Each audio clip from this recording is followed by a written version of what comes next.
When the sign to fasten seatbelts comes on, especially if the flight in question is heading into windy Wellington. The capital's reputation for bumpy landings and shaky takeoffs is almost legendary. And for years, pilots and others concerned about safety standards have been lobbying to improve the runway. Now, at last, something is being done. Rod Vaughan backgrounds the long-running campaign to upgrade what some pilots describe as an airport with an accident waiting to happen. As most air travellers are only too well aware, flying to Wellington can be a salutary experience. An experience that's sometimes like landing on the heaving deck of an aircraft carrier. And like an aircraft carrier, the Wellington runway could end up with safety nets at each end to catch wayward aircraft. That's a proposal currently being considered. It may sound alarming, but the fact is, airline pilots regard the hub of the domestic air network as the biggest hazard in New Zealand aviation. That runway obviously is one which has an accident waiting to happen because of the dead stop finish at each end. What's wrong with Wellington Airport is the size and location of the runway. Not only is it short and narrow by international standards, but it's hemmed in by houses, factories and water. For instance, the control tower sits in the middle of a residential street. And airliners seem to pop up in the most extraordinary places. It may seem rather quaint, but it's a situation which is less than desirable. On average, 80% of air crashes occur on or around airports, and Wellington happens to be the busiest in the country. But of most concern to pilots are the so-called tank traps that lie at each end of the runway. At the southern end, there's a 5-metre deep gully lined with concrete and boulders.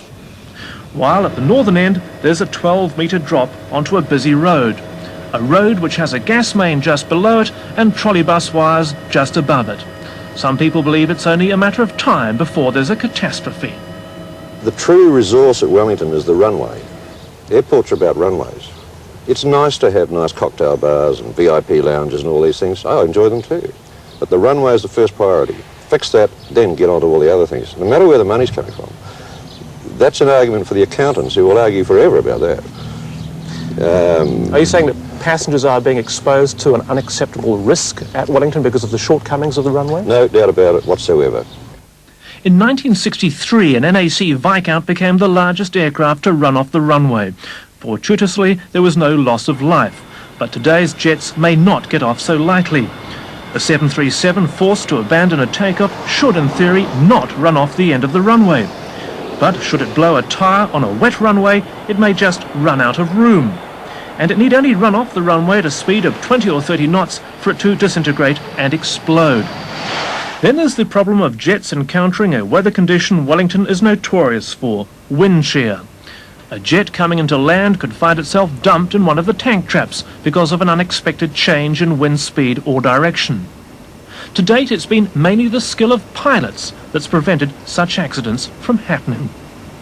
It would be a pity if we had to wait for another Erebus to prove that the critics are right. Are you suggesting that that may happen before some action is taken? Well, it seems as if that's what politicians wait for. Why has nothing been done so far? This issue, this problem's been known about for some years now. I think basically there is an unwillingness to spend the large amount of money that would be involved. Well, how much money is involved? I couldn't estimate. I believe somewhere in the region of $40 to $50 million, which is a lot less than the price of a Boeing 747 and passengers. This British airport shows what could be done in Wellington. A busy highway at the end of the runway was bridged over. And when this airliner overshot the same runway 2 years ago, gentle slopes prevented a disaster. Measures like this are favoured by safety experts here. But so far, no one's come up with the money. Well, I don't wish to duck the issue. I think the fact is that we have made the recommendation to the airport authority. We have told them what our requirements are. And I'm bound to say it is in their court now to get on and do the work. So it could still be 5 years away? Well, one hopes not. They're a responsible body. They understand the problem as well as we do. It's been well documented. Apart from the runway, Wellington has another potentially lethal hazard: birds. A sewer outfall near the southern end of the runway is a haven for seagulls. Thousands inhabit the area, feeding off raw sewage that's pumped into the sea at Moa Point. In the last year, there have been 34 bird strikes on planes and 165 near misses. The real danger lies in the motor fragmenting on the impact of the bird.